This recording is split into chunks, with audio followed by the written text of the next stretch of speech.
Okay? Whoa.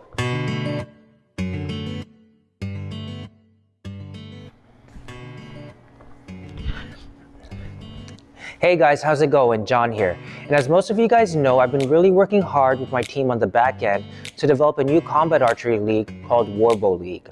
Now, a big part of this game that we're developing is that it utilizes the concepts that you are used to with combat archery, but we really try to focus on movement, agility, and skill sets. We want people to be able to hack the game, so we're allotting a bit of freedom in order to use their intelligence and their strategies in order to win. Now, one of the things that you're definitely going to need if you want to develop in this game is some agility, and especially agility in regards to obstacles, because you're going to be using these for cover, to fire from, to build out your strategies. Now, the obstacles that will be in the game will be somewhat similar to these that you see here, but we'll have more on the actual game field itself. So in order to build your agility, there's 4 foundational pieces that you're going to need. You're going to need to learn how to accelerate between obstacles. You're going to need to learn to brake so you don't bypass an obstacle. You're going to learn to keep your balance, because when you're running and moving and arrows are flying and you're trying to accurately shoot another person on the other side of the field, there's possibilities that you're going to be losing your center of gravity, and you're going to need to know how to deal with that. Finally, you're going to need to learn how to stay low to the ground. One, staying lower to the ground helps you accelerate in speed and brake better, but also it keeps those arrows from hitting you. So let me give you a few tips on what you can do to develop these 4 things. You can use quadrupedal movements in order to build the core structure that will help you get faster. Things like mountain climbers.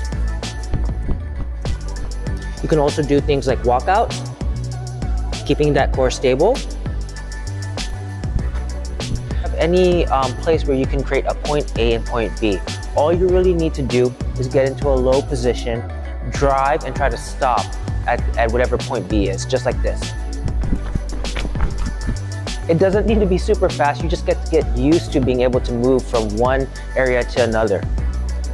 Now, in showing you this, I also showed you the second piece that you need, being able to brake, because you don't want to slow down past an object, and you don't want to slow down right before an object, because that makes you an easy target.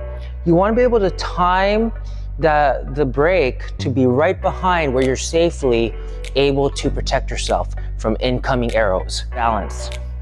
So working on your balance could be as simple as doing any type of unilateral movement. Now, what I like to do when I'm working on my balance is to have a little bit of a sense of urgency by getting myself into a space where I have to make sure I focus. One thing that I like to do that is to do single leg squats or shrimp squats on the edge of any elevation.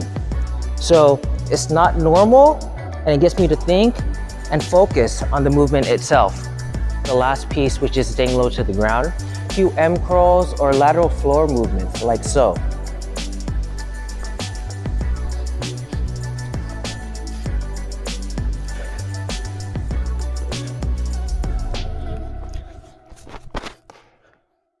All right, guys, there you go. I hope it helps.